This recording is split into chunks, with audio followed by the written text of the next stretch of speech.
கிருஷ்ணகிரி அருகே எருதுவிடும் விழாவில் மாடு முட்டி இளைஞர் உயிரிழக்கும் வீடியோ வெளியாகி பரபரப்பை ஏற்படுத்தியது.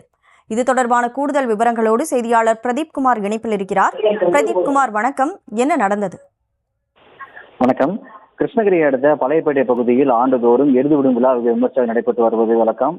இந்த ஆண்டு 15வது ஆண்டு எருதுவிடும் விழா நேற்று காலை முதலே தொடங்கியது. இந்த எருதுவிடும் விழாவிற்கு கிருஷ்ணகிரி, தருமபுரி, சேலம், திருப்பத்தூர், வாணியம்பாடி, வேலூர் மற்றும் சுற்றுவட்டார பகுதிகளிலிருந்தும் அண்டை மாநிலங்களான ஆந்திரா மற்றும் கர்நாடக மாநில பகுதிகளிலிருந்தும் 500க்கும் மேற்பட்ட எருதுகள் கொண்டு வரப்பட்டு எருதுவிடும் விழாவில் கலந்து கொண்டு இங்கு 100 மீட்டர் இலக்கை காளைகள் சீறி பாய்ந்து சென்றன.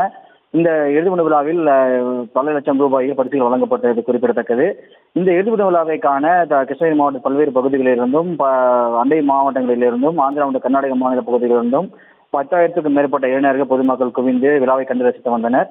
இந்த நிலையில் நேற்று விழாவை காண்பதற்காக திருப்பத்தூர் மாவட்டம் பொம்மிக்குப்பத்தைச் சேர்ந்த அஜித்குமார் என்ற இளைஞர் எருதுவிட விழாவிற்கான அப்பகுதியில் குவிந்துள்ளார். அப்போது எருதுவிட விழாவை தாண்டி வரும் களத்தில் நின்று கொண்டிருந்த போது எதிர்பாராத விதமாக வந்த காளை ஒன்று அவர் மீது பலமாக மோதியது.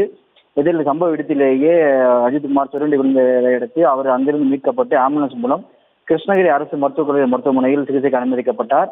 அங்கு அவர் சிகிச்சை பலனின்றி பரிதாபமாக நேற்று உயிரிழந்த நிலையில் அது மாடு முட்டிய காட்சி தற்போது வைரலாக பரவி வருகிறது. மேலும் இந்த சம்பவம் குறித்து கிருஷ்ணகிரி டவுன் போலீசார் விசாரணை மேற்கொண்டு வருகின்றனர்.